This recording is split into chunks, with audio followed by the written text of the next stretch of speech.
आपने एक कहावत सुनी होगी कि ऊंट किस करवट बैठेगा। इसका मतलब ये होता है कि किसी मामले का क्या परिणाम होगा या किसी मामले में परिस्थितियां कैसी होंगी ये पता नहीं है।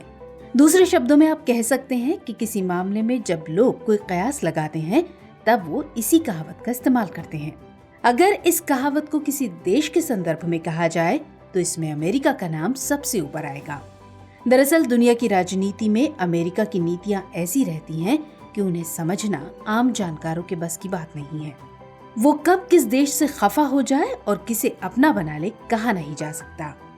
इसे अगर भारत के मामले में समझें तो एक समय था जब अमेरिका भारत को कोई खास तवज्जो नहीं देता था। इसकी बजाय वो पाकिस्तान को अपने सिर माथे बैठाए हुए था। साल 1998 में भारत द्वारा परमाणु परीक्षण किए जाने के बाद तो उसने भारत पर आर्थिक प्रतिबंध भी लगा दिए थे। लेकिन अब समय बदल गया है।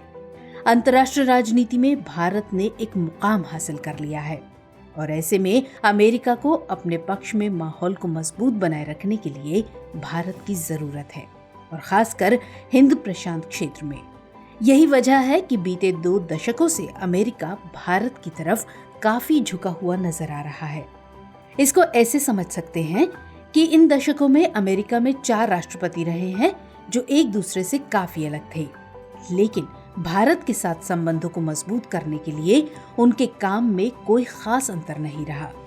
इसकी बानगी प्रधानमंत्री नरेंद्र मोदी के हालिया अमेरिकी दौरे में भी दिखी। अमेरिका ने उन्हें आधिकारिक राजकीय यात्रा के लिए आमंत्रित किया था। हालांकि प्रधानमंत्री पहले भी कई मौकों पर अमेरिका की यात्रा कर चुके हैं, लेकिन ये यात्रा इस मामले में खास थी कि मोदी की ये अमेरिका की पहली राजकीय यात्रा थी। इस दौरान दोनों देशों के बीच जमीन से लेकर अंतरिक्ष के मामले में कई अहम समझौते भी हुए। बताते चले कि इससे पहले साल 2009 में आखिरी बार भारत के तत्कालीन प्रधानमंत्री डॉक्टर मनमोहन सिंह अमेरिका के राजकीय दौरे पर गए थे। अब सवाल है कि प्रधानमंत्री मोदी की इस यात्रा के क्या मायने हैं, वो कौन कौन से समझौते हैं जो इस दौरान दोनों देशों के बीच हुए हैं। सवाल ये भी है कि आखिर अमेरिका पाकिस्तान को दरकिनार करके भारत को इतनी तवज्जो क्यों दे रहा है, वो किसे नियंत्रित करने के लिए भारत का साथ चाहता है। तो चलिए एक एक करके इन सब सवालों पर बात करते हैं। प्रधानमंत्री नरेंद्र मोदी और अमेरिकी राष्ट्रपति जो बाइडेन की मुलाकात के दौरान रक्षा सहयोग सहित कई अहम समझौतों पर मुहर लगी। इसमें जेट इंजन के साथ साथ ड्रोन खरीदने, स्पेस मिशन और भारत में चिप बनाने से जुड़े समझौते अहम घोषणाओं में शामिल थे। लेकिन इसमें भी लड़ाकू विमान के लिए इंजन बनाने की घोषणा काफी अहम है, क्योंकि अब अमेरिका भारत को जेट इंजन की तकनीकी हस्तांतरण करने के लिए राजी हो गया है। दरअसल अमेरिका की प्रतिष्ठित कंपनी जनरल इलेक्ट्रिक एरोस्पेस और हिंदुस्तान एरोनॉटिक्स लिमिटेड के बीच एक समझौता हुआ है, जिसके तहत अब जनरल इलेक्ट्रिक कंपनी भारत में ही जेट इंजन बनाएगी। इन इंजनों का इस्तेमाल भारत में बने लाइट कॉम्बैट एयरक्राफ्ट तेजस MK2 फाइटर जेट में किया जाएगा। दरअसल तेजस MK2 को GE F414 इंजन की जरूरत थी और इन इंजनों को पहले आयात किया जाता था। इसलिए भारत सरकार ने देश में ही कंपनी के प्लांट लगाने की डील की है। इस डील ने एक स्पष्ट संदेश दिया है कि अमेरिका द्वारा भारत के साथ तकनीक साझा करने का दौर अब शुरू हो गया है। इसके अलावा दोनों देशों के बीच ड्रोन खरीदने को लेकर भी करार किया गया है। इसके तहत भारत अमेरिका से हथियार बंद ड्रोन खरीदेगा। इन ड्रोन्स का नाम MQ-9 रीपर है। इन्हें HALF हाफ यानी high altitude long endurance drones भी कहा जाता है। ये दुनिया के सबसे खतरनाक ड्रोन्स में से एक हैं और इन्हें अमेरिका की जनरल एटॉमिक्स कंपनी बनाती है। इसके अलावा दोनों देशों ने द्विपक्षीय अंतरिक्ष सहयोग की दिशा में भी एक बड़ा कदम बढ़ाया है। भारत ने आर्टेमिस एकॉर्ड्स पर हस्ताक्षर किए हैं। अंतरिक्ष मिशन से जुड़े इस समझौते पर दस्तखत करने वाला भारत 26वां देश बन गया है।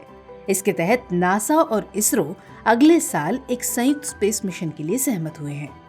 गौरतलब है कि आर्टेमिस एकॉर्ड्स नासा के आर्टेमिस कार्यक्रम का एक हिस्सा है। इसके तहत नासा का चंद्रमा की सतह पर पहली महिला को उतारने का प्लान है। साथ ही नई वैज्ञानिक खोजें भी करनी है और सभी के लाभ के मकसद से चंद्रमा की सतह के बारे में पहले से कहीं अधिक जानकारियां जुटाने की भी योजना है।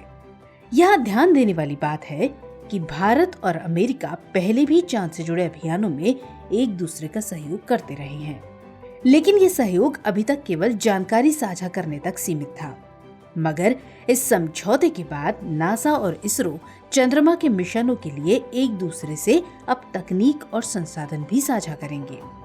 इसके अलावा नासा साल 2024 में अंतर्राष्ट्रीय अंतरिक्ष स्टेशन के लिए एक संयुक्त प्रयास शुरू करने के मकसद के साथ भारतीय अंतरिक्ष यात्रियों को उन्नत प्रशिक्षण प्रदान करेगा।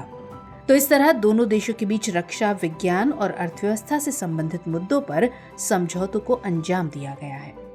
अब सवाल है कि आखिर अमेरिका भारत पर इतना मेहरबान क्यों हो रहा है?